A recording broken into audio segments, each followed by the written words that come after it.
Hey, what is going on, everybody? So in today's video, we're going to be cleaning or replacing our EGR valve. And so the first thing we're going to do is remove that mass airflow sensor. Next, we are going to remove this breather hose right here, and it just connects from both ends like that. Once we have that disconnected, go ahead and set it off to the side.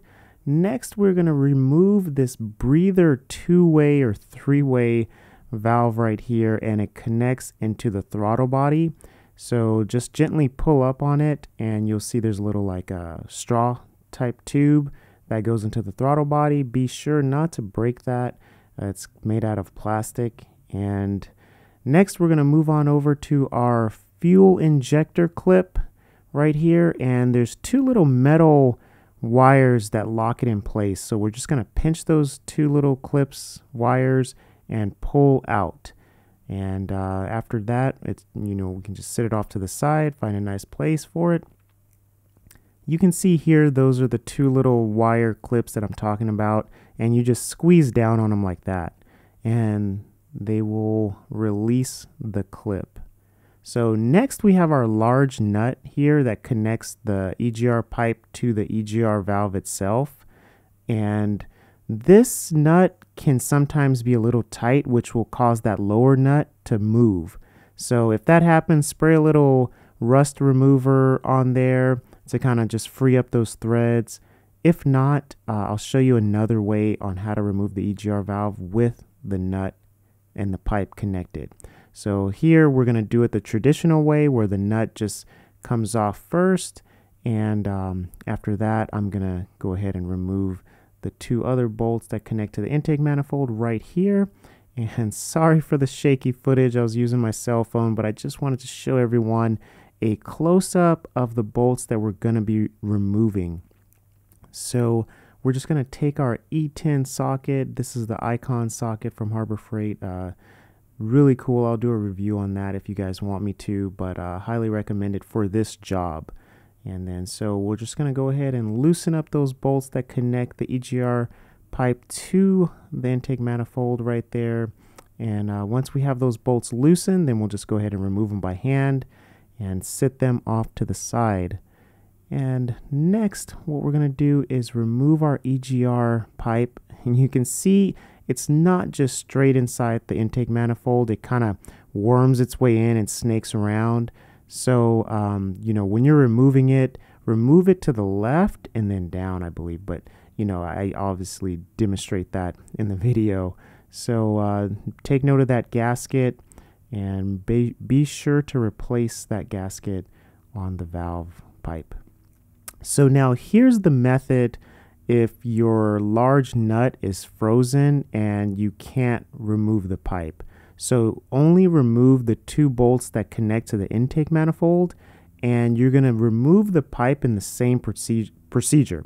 You're going to move it to the left and then down like that, and you might have to use two hands. I'm trying to use one hand just to stay out of the way of the camera so everyone can see how it's done.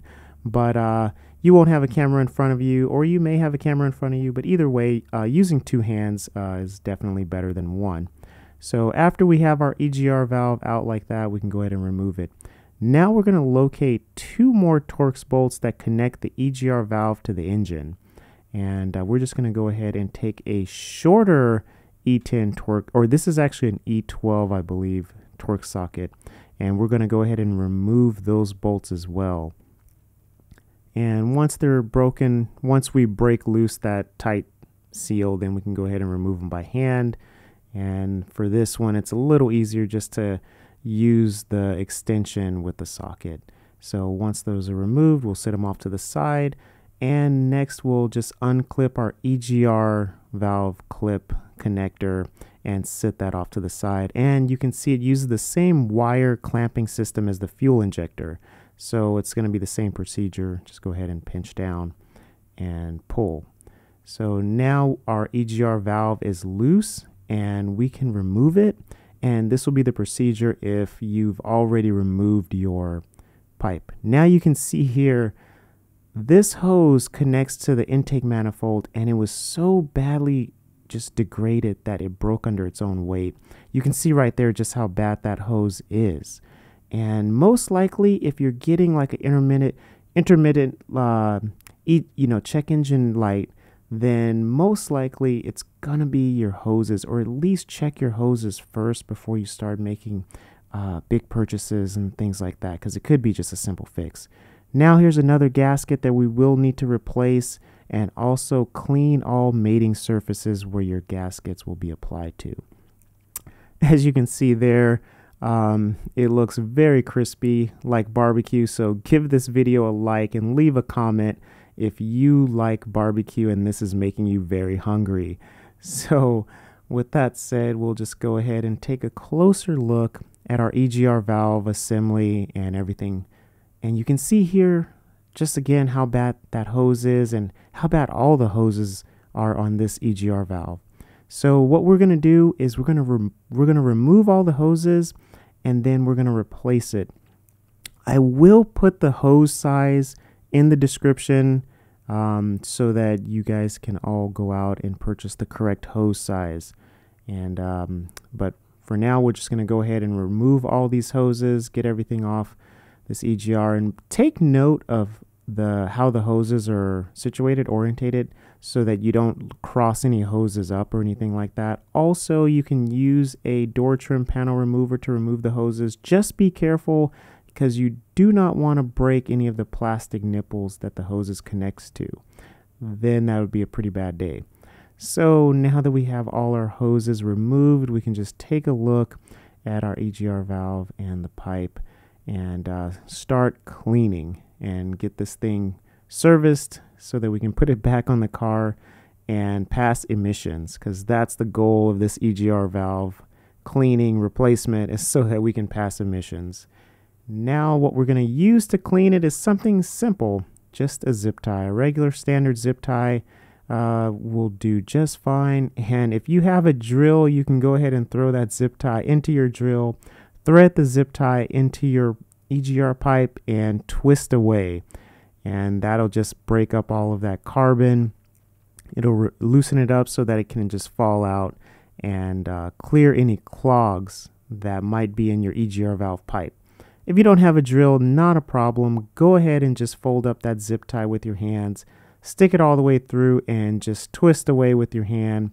You can rotate the EGR valve pipe and just kind of really do a deep cleaning, because the purpose of this is to just break up all the carbon and make sure that nothing is blocked, because we want a nice flow going from our EGR valve to our intake manifold.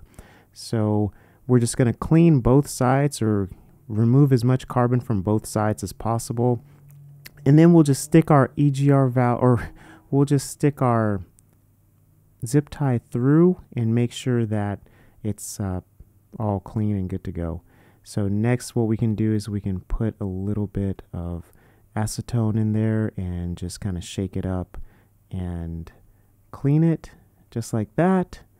And once we're satisfied, then we can go ahead and empty all that out. As you can see, some spilled, and this is just me being me. I like to clean everything, but it's not too necessary. But what is necessary is to clean the mating surfaces. And as you can see right there, I'm using a little bit of Scotch-Brite pad and some acetone as well, and I'm just cleaning the surface, because you want a nice clean surface. Now on the inside right there, you can see that for the most part is pretty good.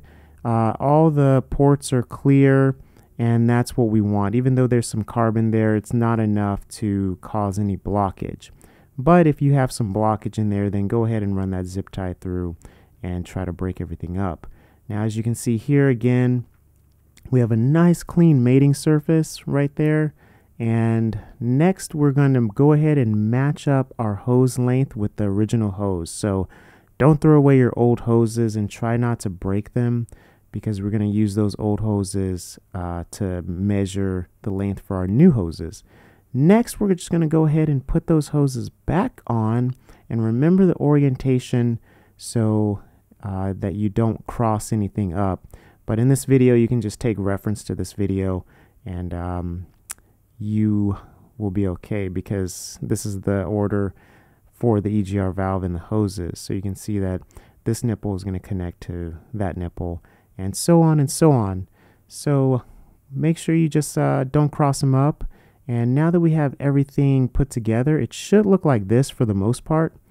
And after we have all our new hoses on, then we're pretty much good to go. And if you want to do a better upgrade, you can go with silicone hoses. They'll last a little bit longer, but we're just using rubber. So the next thing we're going to do is put on our new gaskets, making sure all mating surfaces are clean. And as you can see right there, that mating surface is really clean with our new gasket in place. And then we'll just go ahead and drop in our EGR valve. It's nice and clean. We'll go ahead and put our bolts in and torque these bolts that connect the EGR valve to the engine to 20 Newton meters. And there's a little pro tip for you guys out there, for everyone out there. You can drop the socket in first and then attach your extension, and that'll just help out just to get past that fuel rail. So the fuel rail is kind of in the way, and we definitely don't want to remove that just to get to the EGR valve. So we'll go ahead and put our socket in first and then seat our extension just like that, and then we can torque down the bolt.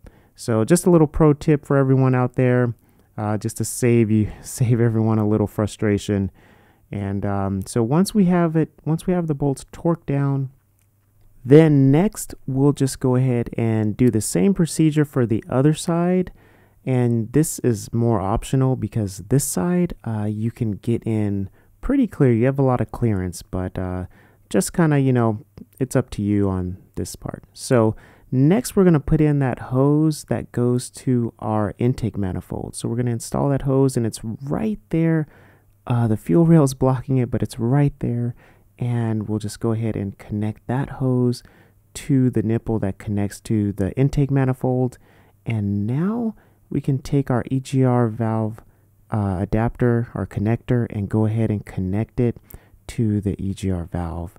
And after that, we'll just go ahead and thread in our EGR pipe and make sure we have that gasket installed first so that we don't have to uninstall and put that gasket in later.